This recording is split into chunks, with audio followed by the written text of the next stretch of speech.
I'm Stephanie, and I want to tell you my story. I'm naming it The Lord is My Keeper because I think it's very fitting. This is who He has been for me and who He continues to be. He keeps me, He trains me, He's changing me, and I just love that concept. Anyway, Psalms 121, one of my favorite, and that is why I titled it this. I grew up in a Christian home and was a part of a really solid Christian community. I kind of like to think of it, it was a little bit like growing up in a village, even though I grew up in Tacoma. We had this community that was so tight and so supportive, and I loved it. It was wonderful. My family, wonderful, supportive, loving. But one thing that was always lurking in the background is that my mom came from an abusive household, and that abuse carried into her emotionally and how she handled life. And I had a lot of great structure, but this was one of the structure pieces. I grew up feeling like I was a good girl. I left my childhood and went on into my adulthood feeling like, I've got this made. But I began to build with the tools that I brought with me. And these tools were things that came out of my mom's, the way she handled things emotionally and my response to it, which wasn't always great. Anger and wrath and malice, obscene talk, things that, I thought I was a good girl, but I was not. And when you take away that structure, you're left with who you really are. And who I really was new things. To my knowledge, I was a liar, I was a gossip, a judge, and unforgiving. And facing that, I felt very alone.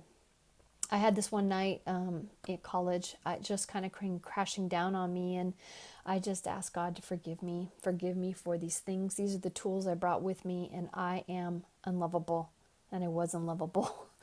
But He forgave me, and He helped me start again, and gave me a new hope, and helped me to know that I was forgiven. So I began to build my life, this time not with sticks and stones, but with stones. He gave me hope. He gave me supportive friends. I developed a daily studying of the Word. I found emotional rest, and He gave me time away from my mom, which was really important. I began to forgive her, see her as a person and not just a mom. I started my teaching career. I found that I had to choose joy. I had to rely on Him. I had to endure and let Him fight my battles. I got married, moving quickly through my life. You get married. It was wonderful. I have a supportive and loving husband, but you have to be patient with one another. You have to have self-control. You have to, see God as your provider. And we had two sons that quickly grew into big sons. And I had to learn that they're God's. And my marriage is God's, that it's not under my control. But I do have to have kindness and selflessness, develop these things, but all the while, I didn't realize still lurking were these seeds of deceit that I am unlovable and I am alone. I had this really lurking in my background. I had to continue to forgive my mom, and in 2008 it all kind of came to a head. My mom developed brain cancer, and it was stage 4, glioblastoma multiforme, and I took care of her for 13 months along with my dad. And then during that time, we restored our relationship. We prayed together, we healed, and we found joy, and we found reliance on God.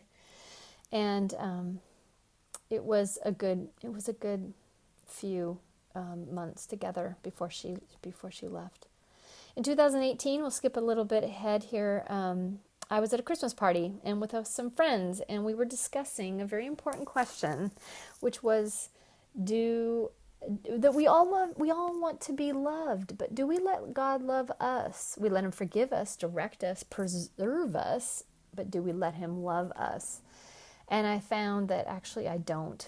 And it all kind of came flooding in my heart, that little bit I had left to receive love, because I had been filled with aloneness and feeling unlovable. The answer was no, but no more. I changed. I let Him love me, and in flooded peace and rest and trust. And right now He's building those things in me. And I'm no longer Stephanie the good girl. I'm Stephanie, God's girl. and He is my keeper.